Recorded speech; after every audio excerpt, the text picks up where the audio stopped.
I have a brother and a sister. For 18 years, my parents had the master bedroom, my siblings shared the second room, and I slept on the balcony. So when my parents finally decided to upgrade to a 4-bedroom house, I cried tears of pure joy. After the housewarming party, we chose our rooms. My parents took the master suite. My brother Ross picked the room next to theirs. My sister Mia, smiling, moved into the northern bedroom. Excited, I headed toward the last room, but Mia stopped me. "Alex, wrong way. Your room's over there." She pointed to the balcony where my familiar wooden bed waited. It hit me then. The problem was never the house size, but my place in their hearts. As I stood frozen, the others gathered in the last room, now a game room. Mia squealed with delight. Ross admired his sneaker shelf. My mom showed my dad his new ergonomic chair. "I finally don't have to work at the dining table," he said, touched. "Thanks, Mom. We love you," they chorused. I watched them, a perfect happy family, through the doorway. Tears streamed down my face. Even after 10 years on the balcony, in this new house, there was still no room for me. An hour later, the novelty of their new shared space wore off, and they trickled out of the room. They finally noticed me, still standing in the same spot, my eyes red and swollen from crying. Mia, oblivious as ever, came over and poked my arm. "What's wrong, Alex?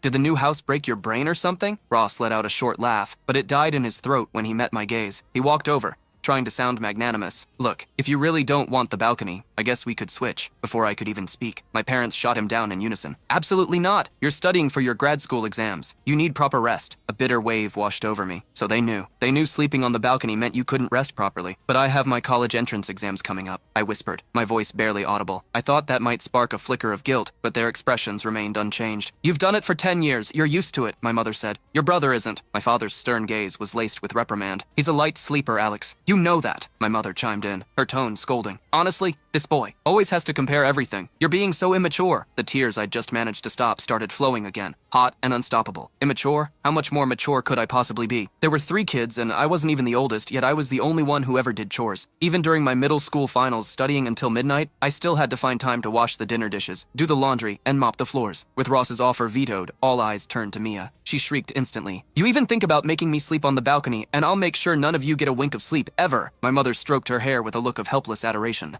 "Don't you worry, my little princess. We'd make anyone sleep out there before you." "That's more like it," Mia said, smugly. "I'll let you off the hook for now. No need to call Grandma and Grandpa to complain." I stood my ground, refusing to move my things to the balcony. The silence in the hallway was thick with tension. The urge to just turn around and walk out, to leave it all behind, pulsed through me. But I forced it down. 8 years of living as a guest in my aunt's house had given me a desperate, bottomless craving for a real home. Even if this family didn't cherish me the way I'd imagined, at least it was my home. At least I wasn't a beggar living under someone else's roof. Swallowing my hurt and resentment, I tried one last time, my voice trembling. "But what about the last room? Can't I just stay there for a little while?" "No!" This time, all 4 of them said it at once. The last fragile flicker of hope for their affection died in my chest. With a furious roar, I swept my arm across the dining table, sending the carefully constructed pyramid of soda cans crashing to the floor. "If that's how it is," I choked out, my eyes burning, "then there's no reason for me to be in this house at all." I grabbed my worn-out duffel bag and stormed out without a backward glance. Just as I reached the elevator, a hand clamped down on the back of my collar. "Stop right there! Where do you think you're going?" My father yelled, his face purple with rage. "None of your business!" I shot back, my voice cold. It was the first time in my life I had ever spoken back to him, the first time I had ever defied him so openly. He froze for a second, stunned. Then, the sound of the slap was deafening. I stumbled backward, the force of it sending me crashing to the floor. The contents of my duffel bag spilled out around me. "Over a single room? You'd abandon your own parents over a room? Is it really worth it?" he roared.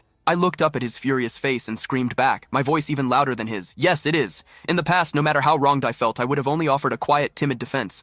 I was weighed down by the shame of being the outsider, the latecomer to the family. I thought being obedient and invisible would earn their acceptance. But now I saw it clearly. All it ever got me was more pain. There was no point in trying to fit into a space where I would never belong." My mother rushed out after him. "What is wrong with this child? Do you only get happy when you're making your parents miserable?" Her anger escalated until she was pointing a shaking finger at me. "Fine. You want a room so badly? You can have the master bedroom. Your father and I will sleep on the balcony. Are you happy now?" She spun around as if to start packing, but Ross and Mia grabbed her arms. "Mom, you and Dad are the elders. We can't have you sleeping on the balcony," Ross said, then shot a resentful look at me. "Seriously, this was supposed to be a happy day, and it's completely ruined by one selfish person." Mia's glare was pure poison. "Just keep it up, Alex. Maybe Mom and Dad will send you away again." A violent tremor shot through my entire body. The hellish memories of my life at my aunt's house before I was 8 flooded back, replaying in horrifying detail. When I was 4, I accidentally broke my cousin's doll. My uncle's face darkened, and he shoved me out the door. I spent the entire night curled up in the corner of the stairwell, sobbing until the sun came up. When I was 8, my cousin was playing with matches and burned half the apartment down, but she blamed it on me. My aunt and uncle tied me up and beat me with a leather belt until I was half dead. That was the year my parents finally took me back. I thought the nightmare was over. I never imagined I would still be the one who didn't belong. I couldn't take it anymore. "You don't have to send me. I'm leaving myself." I tore myself from my father's grasp.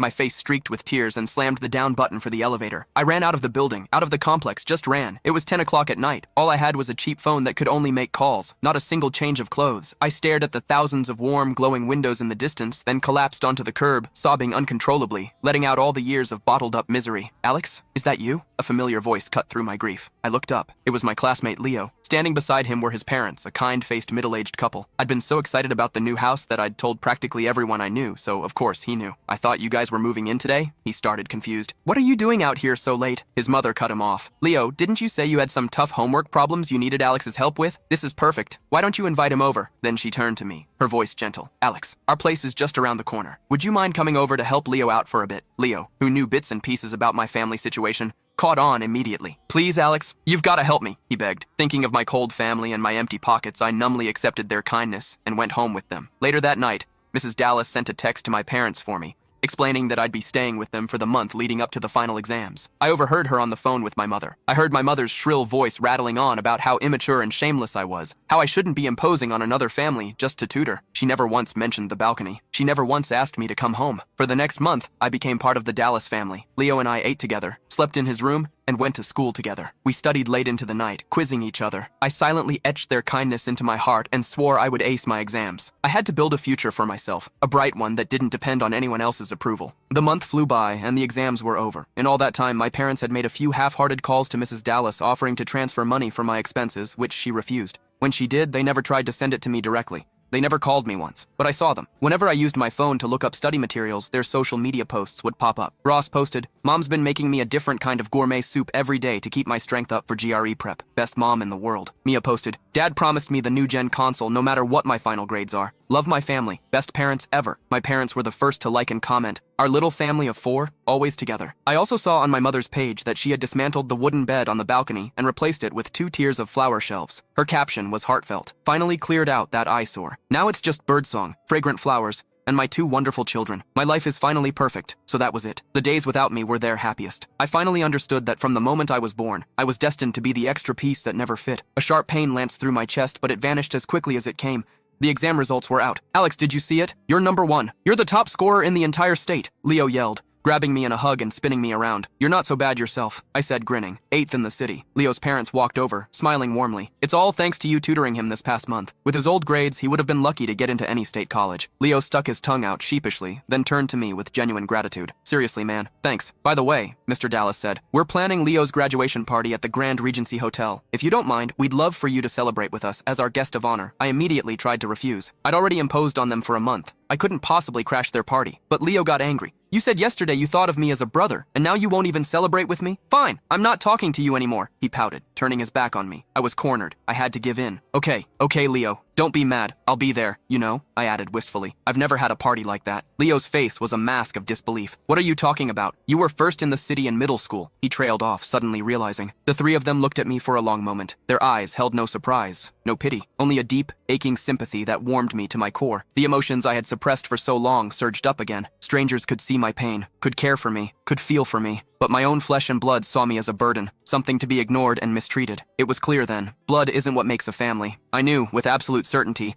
that some people weren't worth holding on to. On the day of the party, wearing a new shirt and slacks Mrs. Dallas had bought me, I went with them to the Grand Regency. During a trip to the restroom, I took a wrong turn and ended up in a different ballroom. I was about to leave when 4 familiar figures caught my eye, and I froze. There, on the main stage in the center of the room, were my father, my mother, Ross, and Mia, huddled together, beaming. "This son of mine has been brilliant since he was a boy," my father announced, slinging an arm around Ross's shoulders and holding up his grad school acceptance letter for all to see. "He's bringing honor to the Clark name. And our Mia is incredibly talented too," my mother added. "Even if her grades weren't the best, she's a genius at dance. Just yesterday, she won a National Junior Dance Award." She finished by planting a proud kiss on Mia's forehead. "You will always be your mother's greatest pride, sweetie." The room erupted in applause. Guests swarmed them, congratulating my parents on their good fortune, praising Ross and Mia for being so accomplished. The atmosphere was electric. Everyone was radiant with joy. And then there was me, a lonely shadow in the doorway, completely out of place. I panicked, desperate to escape, but just as I turned to leave, a voice called out, "Alex, what are you doing here?"